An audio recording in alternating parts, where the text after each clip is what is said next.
Okay, so, with Stormy Monday Blues, I just played kind of a succession of ideas over the course of that backing track that you heard there. And, the first chorus was me just playing those chords that I explained earlier.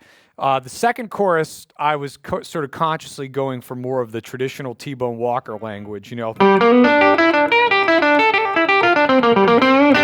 that kind of stuff. And then I really, as I opened up the guitar a little bit more, I was exploring more the way I played it with Greg Allman, because this was, for the last few years that the band was playing, we would play this song very regularly.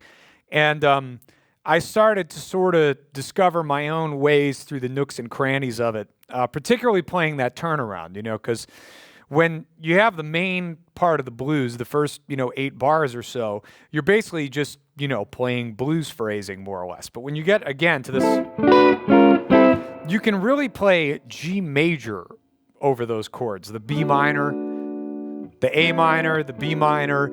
The B flat minor is a trickier beast, in terms of how to navigate that. But what the way I basically ended up doing that is, playing, and it would all depend on which position you end up in. But good old do, re, mi, fa, sol, la, ti, do in the key of G in 2 octaves, if I was to play it up here. So this probably starts to eschew the lines a little bit into some bebop style phrasing, because up here there's a major 7 triad. That's how I think of it anyway. I don't know if it's right to think of it that way or not, but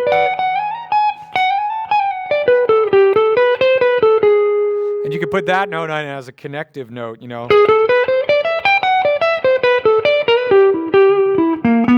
So that's something I use over.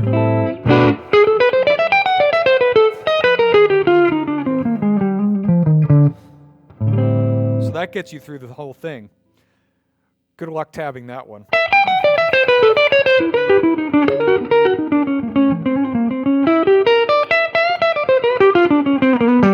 That got me back to G. So basically, some of this stuff I'm not even sure exactly what I'm doing, but it seems to sound correct.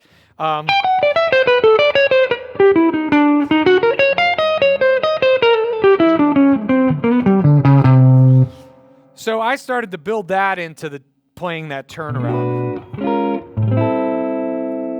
And then, getting back to, all my saxophone wannabe playing,